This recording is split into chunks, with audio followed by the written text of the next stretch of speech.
Over the years, we have been striving to make the fires of war burn hotter and hotter.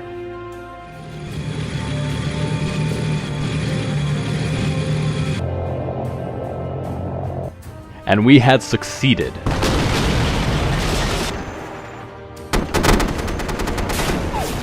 Creating unforgettable moments of blazing glory.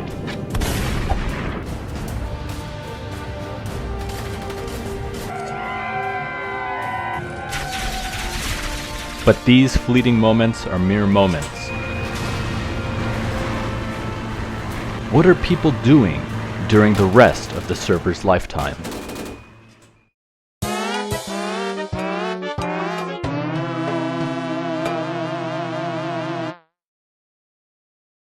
The videos on this channel would have you believe that the server is about cool, military, and historical things. But too bad. The whole time, the main gameplay loop was actually cotton farming and setting up tech tree mod factories. Sure, you can try fighting players when it's not wartime, but you're just wasting resources that could have been saved for war day. You could even lose land during a skirmish mini-war. In this old paradigm, you're putting yourself at a disadvantage by playing the game. So I came up with a master plan that will liberate us from this rotten old gameplay loop. A paradigm shift, if you will. See all these cool things in the mod pack that most players don't use? What if we use them as rewards for players to work for? And to unlock these rewards, you would have to earn them by shooting and bombing enemies. Kind of like a video game.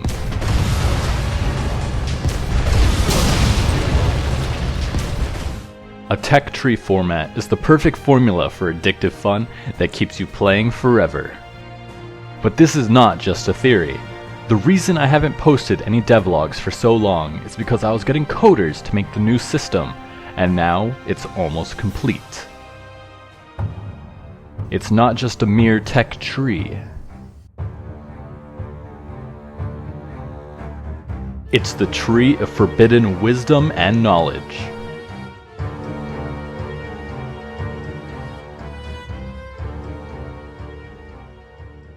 Which comes with a fun and beautiful GUI.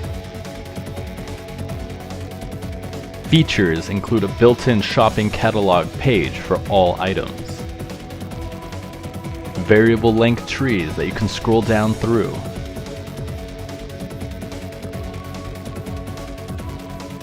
Multiple unique trees with labels.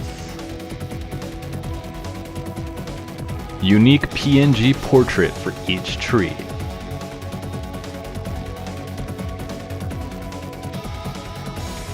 .3D previews of Flans mod equipment, including 3D armor.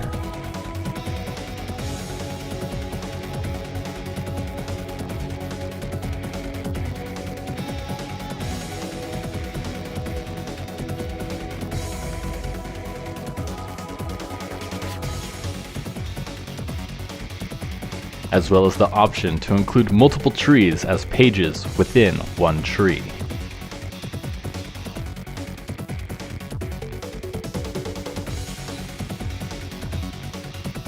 And as stated before, XP is directly earned from inflicting damage upon the enemy. In the old paradigm, the optimal way to play was to make a big farm or factory on day 1 of the server.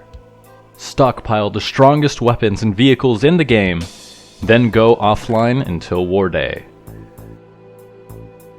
Trying other types of weapons and fighting is always a waste of resources. Now, the optimal way to play is to stay online and kill every enemy you see. Also, defeating advanced vehicles using shittier older ones will yield bonus XP.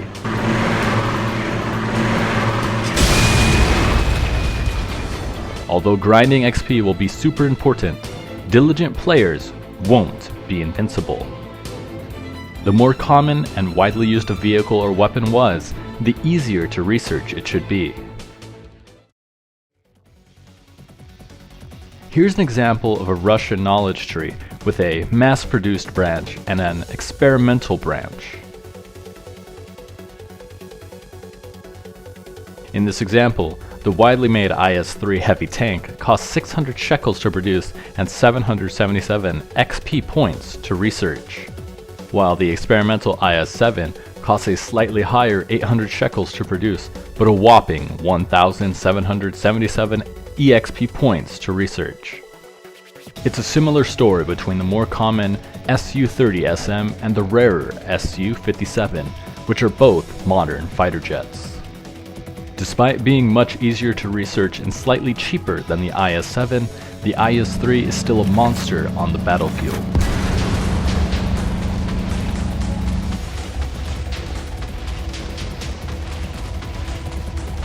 Although the IS-7 is much cooler and has fun gimmicks, it still performs the same role as the IS-3, so you can argue that it's not worth the effort to research.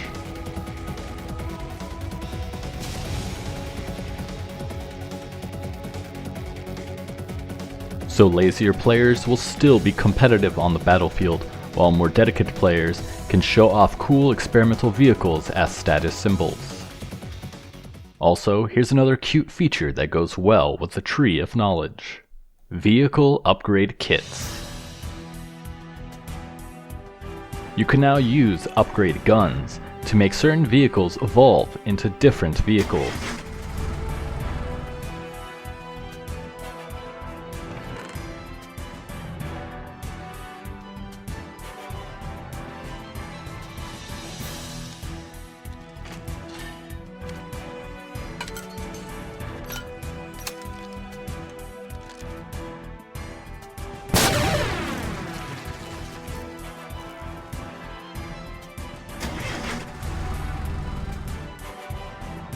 This is perfect for vehicles that have an alphabet of minor variants, like the T-72 ABCDEFG or the M1A2345678 Abrams.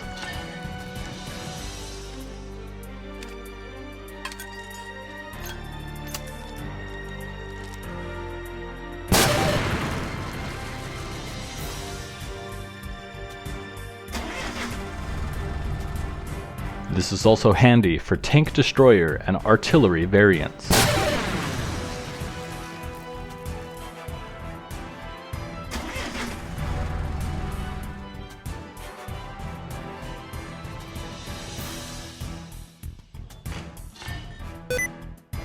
Upgrade kits can be easily used in the Tree of Knowledge by branching off their variants and costing 0 XP to research.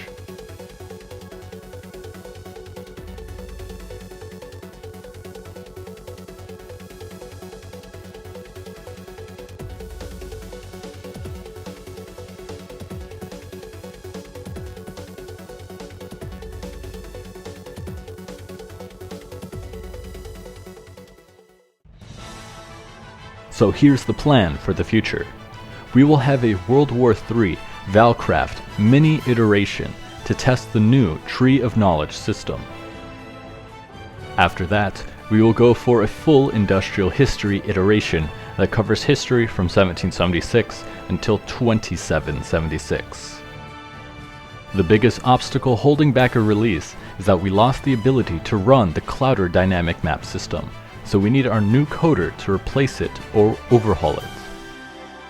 Pray for our success. One like is one prayer.